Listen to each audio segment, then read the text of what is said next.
हमें पाश्चात्य संस्कृति से दूर रहकर अपने देश की संस्कृति व विचारों को जीवन में धारण करना चाहिए, जिससे हमारा जीवन सार्थक हो सके। जन्म देने वाले ही हमारे सच्चे मार्गदर्शक होते हैं, इसलिए माता पिता के बताए हर रास्ते का अनुसरण करना चाहिए।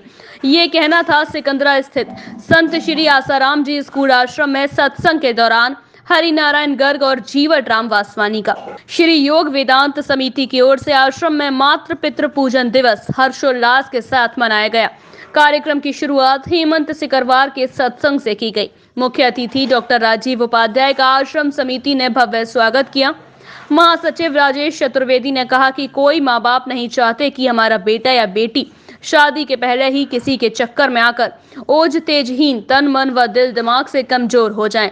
इसलिए आश्रम में करीब 400 भक्तगण मातृ पितृ पूजन दिवस मनाकर अपने बच्चों को अच्छे संस्कार दे रहे हैं। संगठन मंत्री सुनील शर्मा ने बताया कि विश्व मानव के मंगल के लिए बापूजी ने पिछले 15 वर्षों से यह अभियान प्रारंभ किया। 14 फरवरी को ईश्वर के नाते मातृ पितृ पूजन दिवस यानी सच्चा प्रेम पर्व मनाएं। एक दूसरे को प्रेम करके अपने दिल के परमेश्वर को छलकने दें। इससे लाखों परिवार तबाह होने से बच रहे हैं। कोषाध्यक्ष GD खंडेलवाल ने बताया कि मातृ पितृ पूजन पर बच्चों ने माता पिता को तिलक लगाकर पुष्प मालाएं अर्पित कर पूजा की थाली सजाकर माता पिता की पूजा अर्चना की। माता पिता ने बच्चों को हृदय से लगाकर आशीष दिया। संदेश देना चाहते हैं, जो अगर माता पिता की पूजा करोगे तो समझ लो, माता पिता की पूजा करोगे तो समझ लो सब देवताओं की पूजा हो गई। श्री गणेश भगवान ने भी ऐसे ही किया था। आज हम अपने माता पिता की पूजा करेंगे तो कल हमारे बच्चे भी हमारी पूजा करेंगे। आज उसी का हमें फल है कि हमारे बच्चे पोते सब हमारी सेवा कर रहे हैं। जिंदगी में इंसान कमाने में लग जाता है और बच्चों को वक्त नहीं दे पाता, इसमें क्या कहना है? बेटा उस कमाने से फायदा क्या? उस कमाने से कोई फायदा नहीं है। धन इतना भी इकट्ठा कर लो, जब तक तुम्हें बच्चे सही नहीं है, संस्कार सही नहीं है उनमें, तो उसके सब बेकार है, धन व्यर्थ है।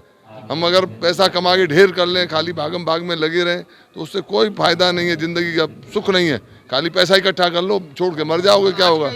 और कहते थे श्री रामचरितमानस बच्चे अब पढ़ते नहीं है। प्रातः काल उठ रघुनाथा, मात पिता गुरु नावई माथा। माथा नवाते थे अपने माता और पिता को। और आजकल पाश्चात्य सभ्यता के अनुकरण करके बच्चे अपने वृद्ध माता और पिता को रामलला वृद्धाश्रम या अनेक ऐसे ही आश्रमों में भेज देते हैं। उनको ये सोचना चाहिए कि जब तुम छोटे थे और वही माता पिता तुम्हारे संग ऐसे कर देते तो तुम्हारे संग क्या गुजरती। इसलिए भूलो सभी को, माँ बाप को भूलना नहीं। अनगिनत उपकार हैं उनके, इस बात को भूलना नहीं। पत्थर पूजे कई तुम्हारी जन्म की खातिर, अरे पत्थर बन माँ बाप का दिल कभी कुचलना नहीं। बच्चे वो पेरेंट्स को इतनी ज़्यादा इम्पोर्टेंस नहीं देते हैं, इसलिए ये फंक्शन ऑर्गेनाइज किया गया है ताकि बच्चे अपने पेरेंट्स को थोड़ी रिस्पेक्ट दें, उनकी केयर करें, जो आज की जनरेशन ज़्यादातर भूलती जा रही है। वैलेंटाइन डे भी आप युवा है तो उस पर क्या कहना चाहते हो? मैं यही कहूँगी कि वैलेंटाइंस डे कोई मतलब मैं अगेंस्ट नहीं हूँ, मैं यही कहूँगी वो अच्छी चीज़ है, पर ये भी इम्पॉर्टेंट है। Like Valentine's day is not only for the couples, like Valentine's day love का फेस्टिवल है, तो वो सबके लिए, लाइक पेरेंट्स के लिए, हर चीज़ के लिए जिससे आप प्यार करते हैं। आज हमारे गुरुदेव संत श्री आसाराम जी बापू द्वारा जो ये प्रेरणा स्रोत द्वारा ये क्या नाम मातृ पितृ पूजन दिवस मनाया जा रहा है। ये हमारी संस्कृति है, मातृ देवो भव, पितृ देवो भव और गुरु देवो भव।